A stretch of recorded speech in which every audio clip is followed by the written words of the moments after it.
Olá, internautas pensadores! Bem-vindos ao Sublime Filosofia. Aqui é o professor João Paulo Rodrigues falando, mestre em filosofia, e você é daqueles que, enquanto descansa, carrega pedra? Contribua para a manutenção do projeto Sublime Filosofia, fazendo um Pix com a chave que está na descrição do vídeo. Peço o favor de curtir o vídeo e inscrever-se no canal para acompanhar os últimos lançamentos. Muito obrigado! O pensador Byung-Chul Han nasceu na Coreia do Sul em 1959. Estudou metalurgia na Universidade da Coreia e sua carreira como filósofo iniciou-se nos anos 1980, quando foi estudar filosofia na Universidade de Freiburg, na Alemanha. Atualmente é professor de filosofia nos estudos culturais da Universidade de Berlim. O filósofo sul-coreano tem como foco a análise das estruturas da sociedade do século XXI, buscando compreender como o modelo de produção da última fase do capitalismo tem interferido diretamente na vida psicológica das pessoas.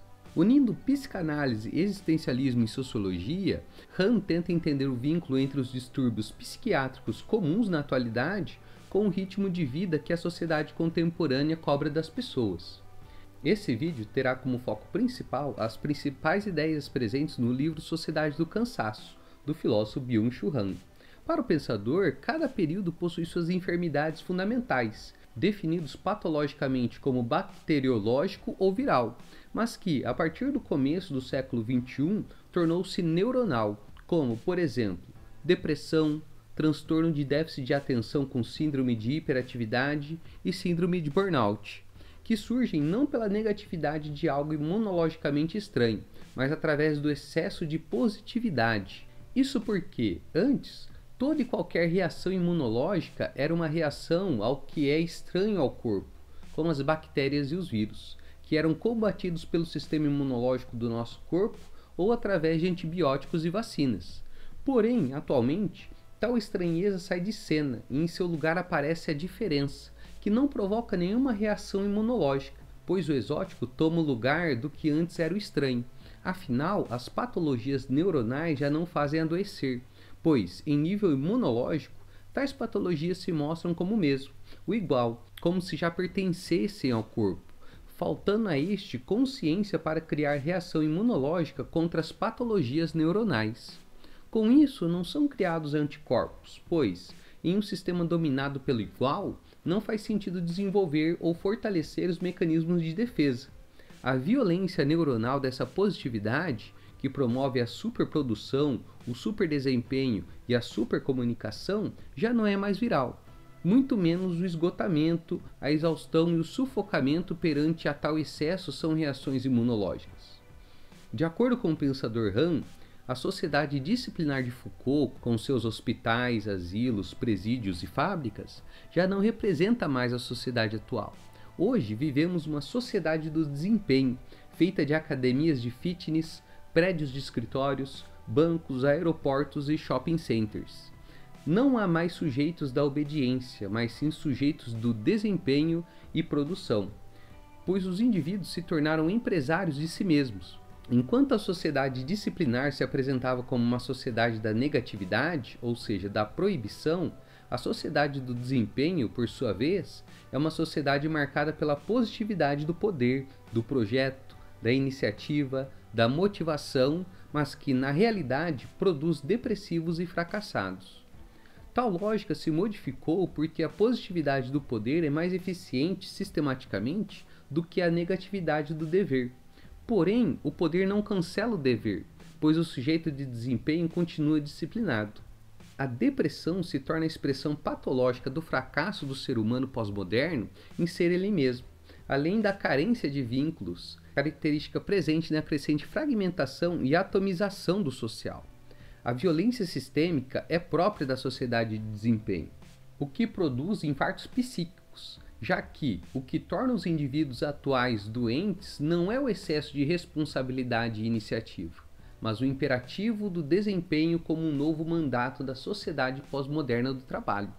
O sujeito de desempenho, que é aparentemente senhor e soberano de si mesmo, está cansado de fazer e de poder, visto que está em constante exploração de si mesmo e encontra-se em guerra consigo mesmo, já que aqui liberdade e coação coincidem.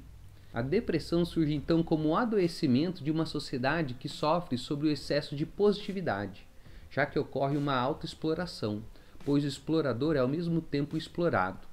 Assim, os adoecimentos psíquicos da sociedade de desempenho se apresentam como as manifestações patológicas dessa contraditória liberdade. O excesso de positividade é expresso também como excesso de estímulos e informações, modificando a estrutura da atenção, pois a fragmenta e destrói.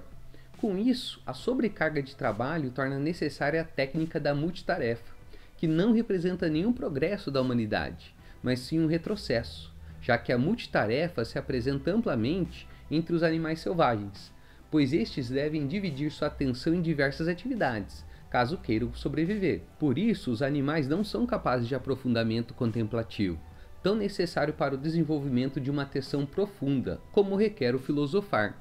Também se faz necessário destacar a hiperatenção, uma atenção dispersa que se define por uma rápida mudança de foco entre diversas atividades, fontes informativas e processos. Desse modo, o sujeito de desempenho desenvolve uma tolerância mínima para o tédio, inclusive para o tédio profundo, chamado também de ociosidade, que é importante para o processo criativo. Quem não tolera estar entediado fica andando sem rumo e inquieto, irá se debater ou se afundará nesta ou naquela atividade, não se permitindo entrar no estado contemplativo, impedindo-se de sair de si mesmo e mergulhar profundamente nas coisas. A sociedade do cansaço também se apresenta como uma sociedade do doping.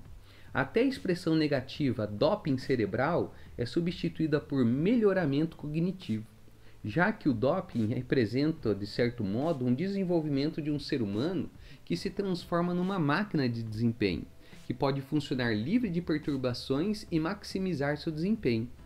Porém, o excesso de elevação do desempenho leva a um infarto da alma, visto que o cansaço da sociedade do desempenho é um cansaço solitário, que individualiza e isola o ser humano.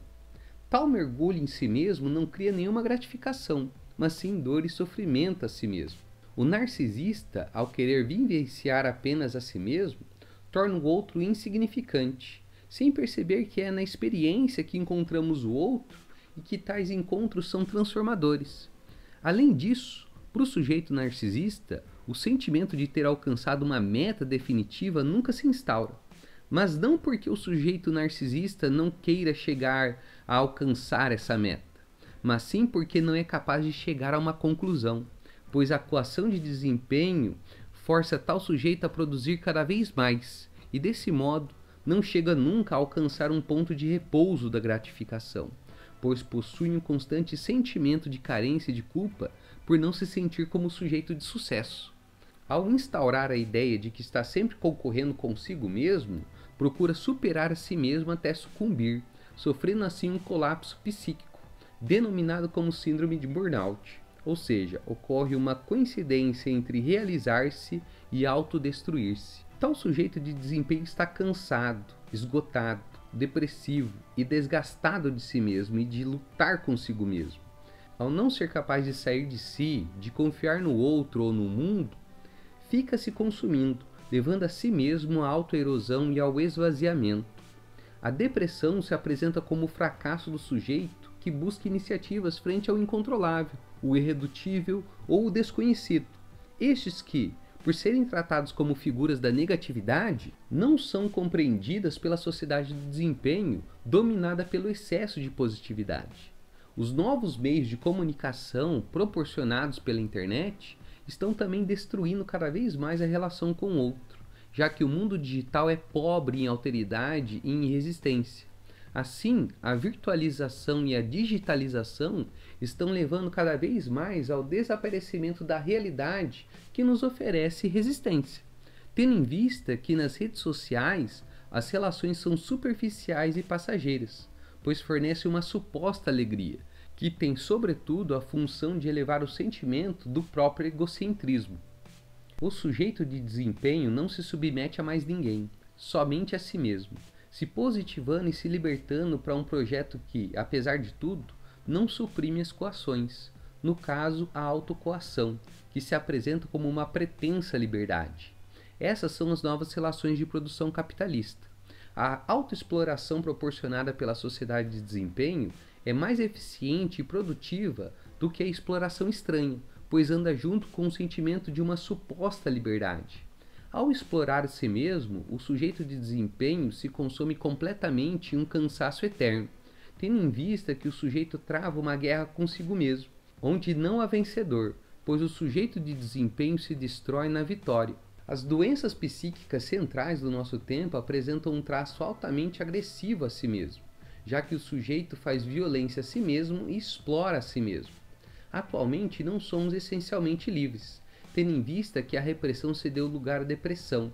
A vida enquanto um sobreviver leva à histeria da saúde. O sujeito sadio transparece um quê de mórbido, pois, sem a negatividade da morte, a vida enrijece-se em morte, já que o sujeito de desempenho se torna um zumbi saudável e fitness. Nas palavras do pensador Byung-Chul Han, estamos por demais mortos para viver e por demais vivos para morrer. Pessoal, esse canal é uma iniciativa privada do idealizador. Fornecemos conteúdo de forma gratuita. Porém, agradeceríamos muito se você pudesse contribuir com a manutenção do canal, através da chave Pix j.p_rodrigues@hotmail.com. Lembrando que os links das referências estão aqui na descrição. Por favor, inscreva-se, ative o sininho, compartilhe esse conhecimento e dá aquele like maroto no vídeo. Opiniões e sugestões podem ser apresentadas nos comentários. Muito obrigado a todos e, como diria o filósofo intergaláctico, busque conhecimento.